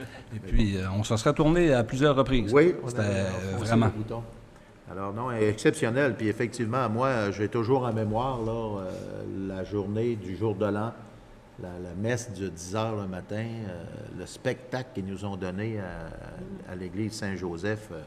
C'était à tomber par terre. D'ailleurs, la foule qui était pleine, l'église était pleine à rebord, s'est tournée à plusieurs reprises pour les voir chanter dans le jubé en haut.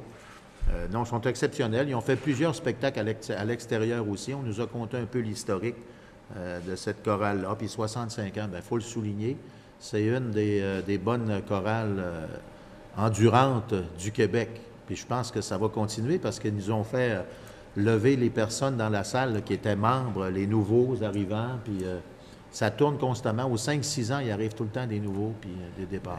Il y a monsieur Tessier qui était là et Mme Tessier qui ont Tessier, quitté dans les bien dernières sûr. années, mais on a Mme Solange qui est là depuis 40 ans, donc 42 ans comme, comme chanteur, donc c'est quelque chose. La chanson de Gilles Vigneault a impressionné Tout avec un le texte. parce que moi, j'aurais été capable d'apprendre ça par cœur. Tout c'est un sûr. texte. Oui. Super, c'était bon. Bravo, merci, M. Fradette. Nous sommes rendus au point 30, qui est un rapport des comités concernant toujours les travaux publics. M. Villeneuve. Oui, alors, M. le maire, c'est deux petits rappels. Le premier, on est présentement dans les vidanges des bonnes fontaines Oui. qui aura lieu qui est commencé le 8 mai, qui va se terminer vers le 18 juin. Donc, si vous voyez, avant, on les faisait de nuit, donc le monde s'en apercevait moins. Maintenant, on les fait de jour pour éviter le temps supplémentaire. Donc, il peut arriver qu'il y a des eaux jaunes et des grands déversements dans la rue, donc il ne faut pas s'inquiéter. Là. C'est normal pour cette période-là. Et deuxièmement, bien, vous avez bien vu qu'on a commencé le nettoyage des rues. Alors, deux rappels aux citoyens. Le premier, vous êtes autorisés à envoyer le sable qu'on a mis sur vos terrains durant l'hiver avec le grattage et le sablage dans la rue, mais on vous demande de ne pas faire de montagne, de le laisser le plus plat possible afin d'éviter les bris de notre machinerie lorsqu'on nettoie les rues. Et deuxièmement, si c'est possible, de mettre vos poubelles dans vos cours et non dans la rue, parce que quand on passe, on est obligé de faire le tour des poubelles et là, on est obligé d'en repasser plusieurs fois. Les brosses ne font pas vraiment le travail en contournant les poubelles. Non, effectivement. Alors, quand ils sont dans votre cour, n'ayez pas peur, M. Boilly peut confirmer, le bras articulé des camions est très, très, très long. Il y a une portée incroyable, donc il ne faut pas s'inquiéter, ils sont ramassés quand même. Mais laissez-le pas à la cour arrière quand même. Non, là, on les avance pas quand même. Il n'est pas aussi long que ça. On n'a pas 25 pieds, là. Mais s'il vous plaît, une collaboration de la part du public, ce qui va faire que votre rue va être beaucoup plus propre. Vous n'avez pas besoin de rappeler pour dire « Ah, ils ont passé tout croche, on va passer du premier coup correctement. » C'est beau. C'est tout. Moi, j'ajouterais peut-être des commentaires que j'ai eus là, à gauche et à droite. On fait beaucoup d'activités extérieures, on rencontre beaucoup de gens. Et puis, la réglementation concernant les motorisés. On voit que la saison des motorisés commence, là, bon, puis les gens préparent leurs appareils, ils font un bon nettoyage et tout, mais il y a des limites sur la réglementation à stationner dans la rue. Et puis, on se fait dire qu'il y aurait peut-être un peu de nonchalance de la part de quelques propriétaires de motorisés. C'est important, je pense, de ne pas trop laisser ces véhicules-là, qui sont immenses, dans les rues. Ils se doivent les stationner aux bons endroits et les déplacer le plus rapidement possible après avoir fait une mise au point pour l'été. On comprend que ces gens-là veulent utiliser leur engin pendant la période d'été, voyager et tout ça, mais c'est important de respecter le voisinage et de respecter les règles qui sont accordées là-dessus. Et puis, c'était un peu les commentaires que j'ai reçus, là, disant qu'il y avait certains secteurs où il y avait de la nonchalance un peu. Ça vous va? Oui. Dernier point, véloroute, M. Fortin. Merci, M. le maire. Il y avait également, M. le maire, les fifouilles, les roulottes également. Hein? Il n'y a pas juste les motorisés. Ben oui, là, moi, dans la rue, là. Je parle de l'ensemble des gros véhicules de camping. camping. C'est pas fait pour faire du camping dans la rue. Qui sont énormes et qui prennent beaucoup de place, effectivement. Oui. Donc, M. le maire, je vous annonce officiellement que la véloroute des Bleuets a été ouverte aujourd'hui, le 15 mai.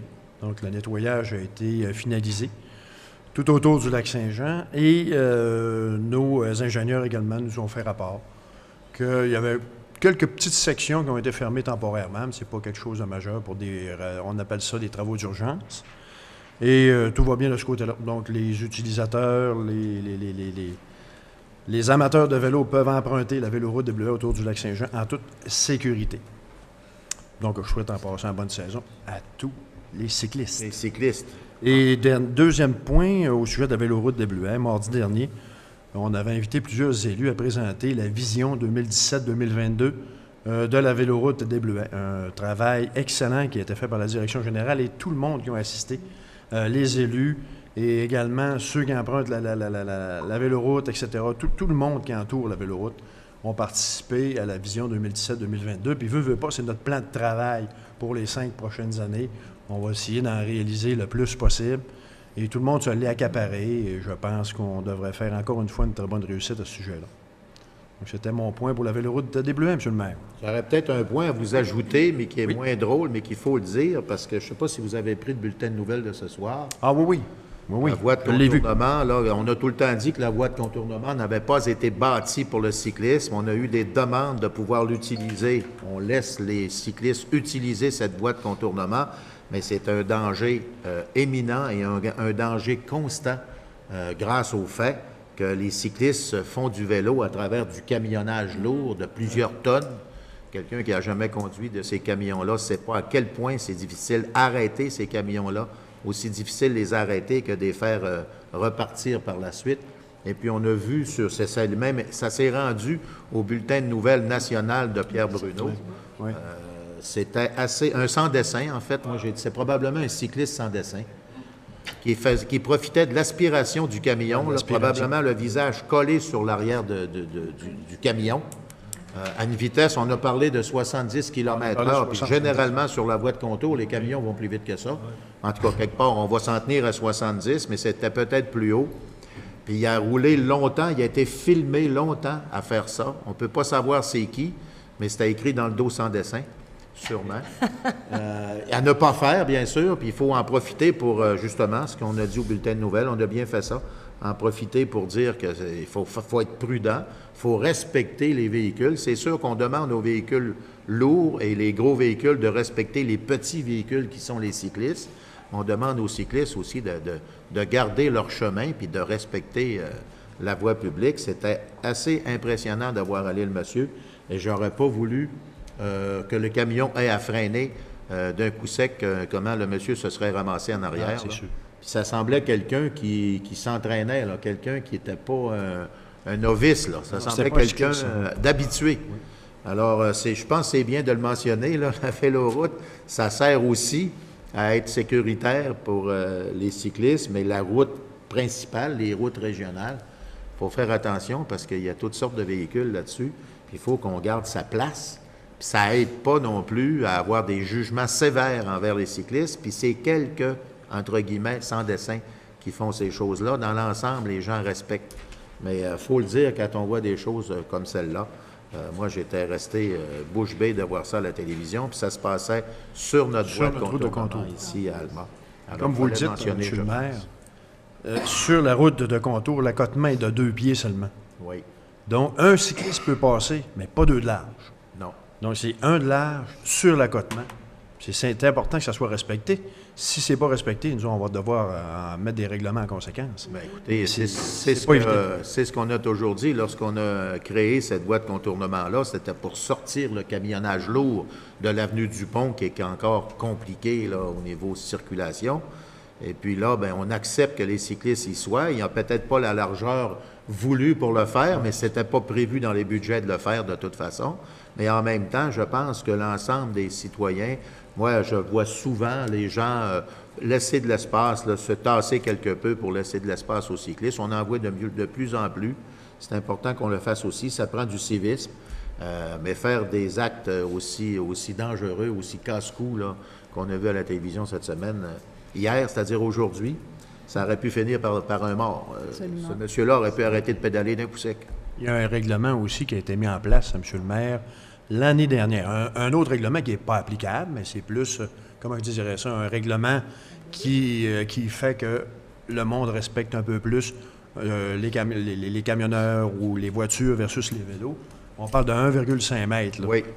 entre le vélo et la voiture ou le camion. Donc, ça se doit d'être respecté également, mais comme on le sait, là, c'est pas applicable. C'est dur à faire respecter, mais je suis convaincu que si un patrouilleur le voyait de visu, quelqu'un frôler un cycliste sur le bord de la route, il y aurait sûrement une contravention là-dessus. Faut laisser la chance à tout le monde, mais il ne faut surtout pas s'accrocher en arrière d'un camion comme ça, parce que ça n'a pas de bon sens. Oui, Mme Beaumont? Monsieur le maire, non, je ne savais pas si... Est-ce que le point est terminé? Je vous demanderai une permission. Oui, moi j'ai terminé. Je vous demanderai une permission parce que j'ai oublié d'inscrire le comité d'embellissement. J'aurai un petit message concernant le comité d'embellissement. Est-ce que c'est possible? Bien sûr. Comité d'embellissement. Oui. Merci, Monsieur le maire. C'est concernant la Journée de l'Arbre, parce que c'est la dernière assemblée publique qu'on a avant la Journée de l'Arbre. Donc, je vais inviter la population à participer le 27 mai prochain, qui est un samedi, de 9h à 14h. C'est toujours sur le boulevard Saint-Luc, face au centre Mario-Tremblay. Le comité d'embellissement est là avec 2000 plants d'arbres. Donc, ce sont des conifères et des feuillus, et on donne 5 plants par famille. Alors, c'est une invitation, évidemment, à la population à venir nous rencontrer. L'an dernier, on a donné 1800 plants. Alors, c'est vraiment très populaire. C'est très, très populaire. Très populaire. Et il y a aussi, durant cet avant-midi, la présence de la Société d'horticulture qui, eux autres, font un échange de vivaces. Alors, les gens arrivent avec leur type de vivaces et peuvent faire des échanges sur place. C'est à compter de 10 heures. Et vous savez que cette année, la fleur officielle de Ville-d'Alma est la fleur du 150e et la fameuse marguerite blanche. La marguerite. Il y a un très beau reportage, d'ailleurs, dans le journal Le Lac-Saint-Jean qui en parle, et on invite les gens à s'en procurer.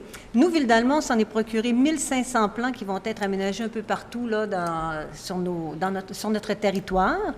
Et lors de la journée de l'arbre, nous aurons un kiosque des fêtes du 150e anniversaire qui vont être sur place et qui vont remettre des graines de marguerite si les gens veulent en planter. Ils vont pouvoir semer.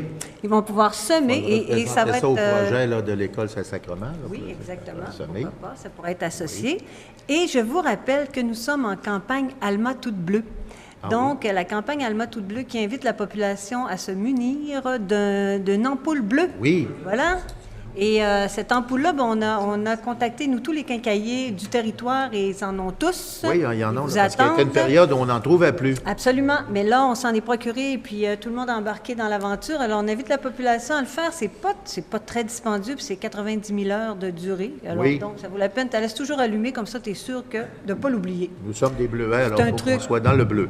Exactement. Alors, ça serait magnifique, hein, Alma toute bleue pour la saison estivale. Merci, Mme Beaumont. Voilà, merci, Monsieur le maire. Je ne pouvais pas vous dire non d'ajouter ce dossier-là. Impossible. Alors, on aurait terminé au niveau du rapport des comités. Nous sommes rendus à la période de questions des contribuables. S'il vous plaît, vous vous avancez et vous vous identifiez pour Oui, bonsoir, Monsieur le maire. Oui. Mon nom est Jules Girard. Je suis un retraité. Oui. Tout d'abord, je veux féliciter le conseil de ville et tous les employés de la ville, puis tous les citoyens d'Alma pour nos beaux résultats financiers. Merci. En même temps, on a parlé d'une personne un peu folle qui fait du vélo, mais par contre, samedi, il y avait 600 personnes au souper du Homard, au Club Rotary, au Campus B. Il y en avait 800 à l'auditorium, à la salle Michel Côté, pour le prix culturel. Il y avait 800 personnes. Puis il y en avait 250, comme il disait M. Fradette, pour la chorale Aquilon. Oui. Justement, en parlant de la chorale Aquilon, ma voisine, c'est Francine Fortin. Elle a une belle piscine, mais elle n'a pas le temps de s'en occuper. Elle n'a pas le temps de nager, elle est toujours en chorale. Mais par contre, j'ai remarqué que le petit chemin là, qui va de la salle Michel Côté au stationnement, c'est caboché. Je ne sais pas si ça va être réparé un jour.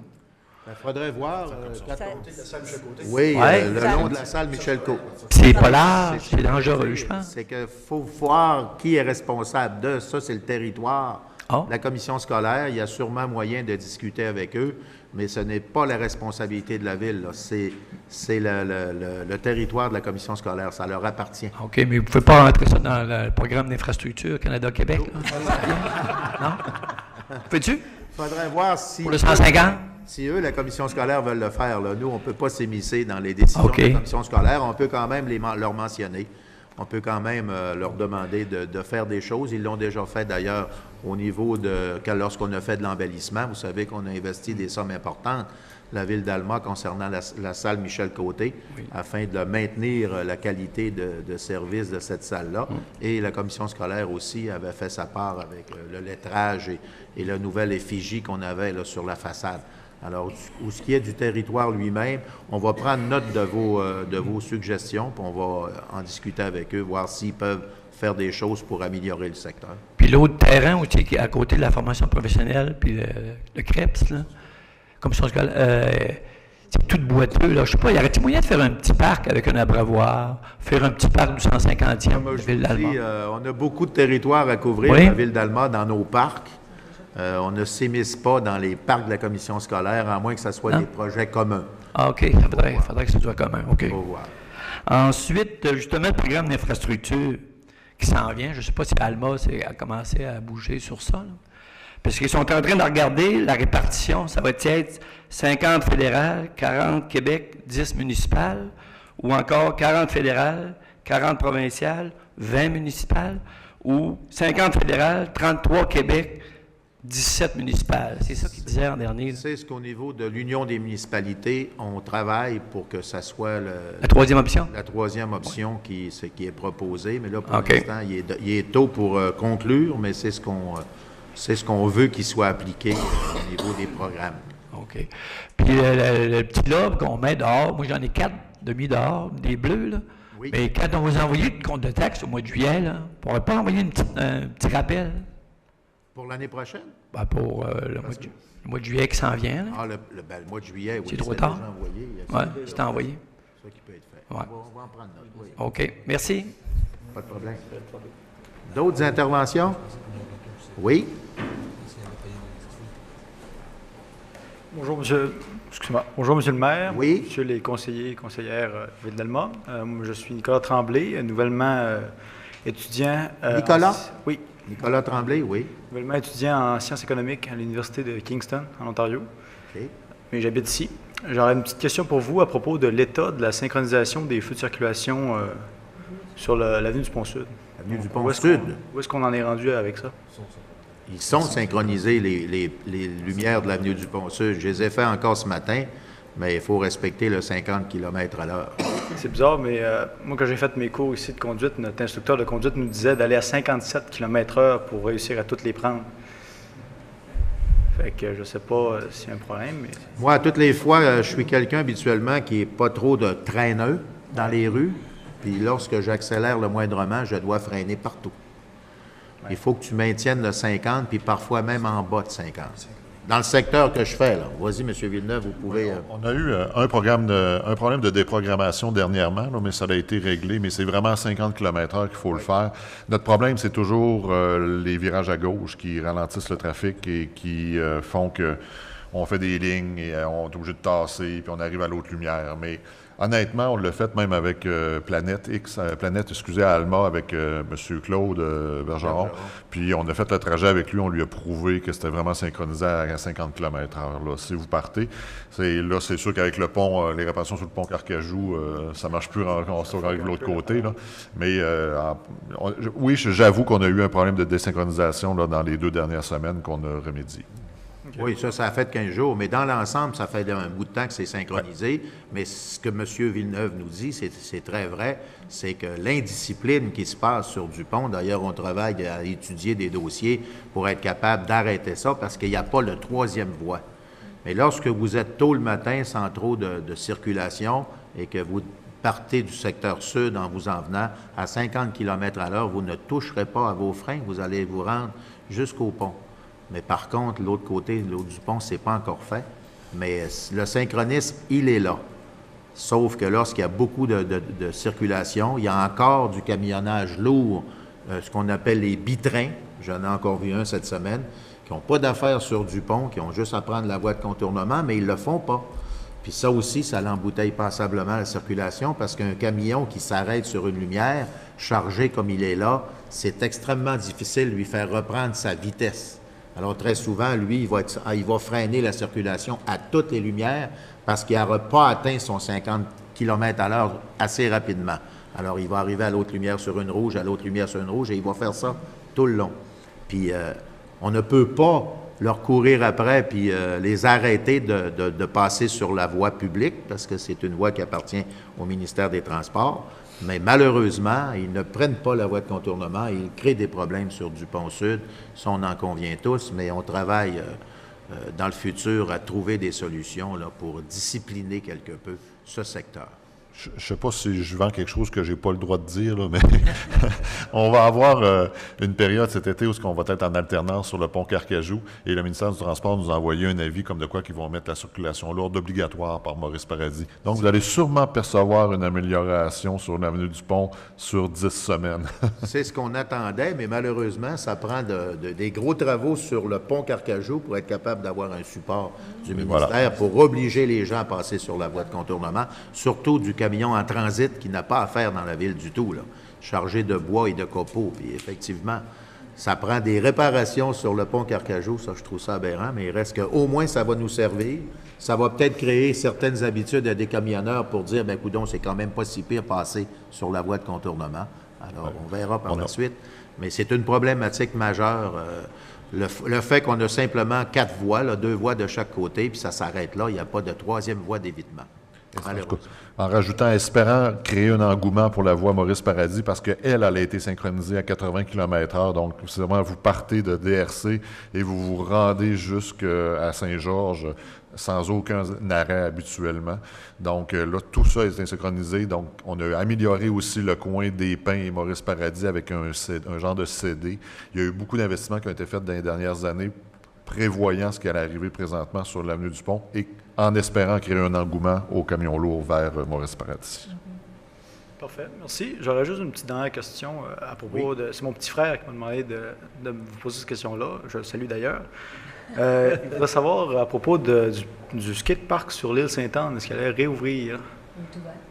Oui. Je suis pas au courant, c'est lui qui m'a demandé de poser la question. Ben, j'ai vu des jeunes dimanche qui en faisaient à l'île Sainte-Anne, il était ouvert. OK, c'est bon. Oui. Ça doit être une erreur de sa part. Mais il y a une question de surveillance aussi. Il doit y avoir des périodes qui le tiennent fermé pour ne pas qu'il y ait de danger d'accident. Il y a tout le temps eu une espèce de contrôle de sécurité là-dessus aussi. C'est vrai. C'est peut-être ça là, que le jeune homme voudrait en faire la nuit. Mais il peut appeler au service des loisirs et de la culture s'il veut des informations supplémentaires là, concernant les heures d'ouverture. On a tout ça au service des loisirs. C'est bon. Merci, Monsieur le maire et Mesdames et Messieurs les conseillers. Bonne fin d'études, monsieur. Merci à vous. Kingston, hein? Oui, c'est pas à la porte. D'autres interventions? Ça vous va, c'est complet? Alors, et on est rendu, Madame Beaumont. Oui, monsieur le maire, je demanderais la levée de l'Assemblée. Oui, on a demandé la levée de l'Assemblée. Alors, Mesdames et Messieurs, on vous remercie beaucoup de votre attention. Et comme je vous disais au départ, nous sommes très fiers des résultats que nous avons vis-à-vis la gestion de la Ville d'Alma, vis-à-vis son budget. Et puis, soyez assurés que nous allons maintenir cette surveillance et cet intérêt jusqu'à la fin de notre mandat. Ceci étant dit, bonne fin de soirée à tous et nous vous revenons le 5 juin. Ça va être un lundi. Le 5 juin, un lundi. Bonne fin de soirée à tous. Je vous remercie de votre attention.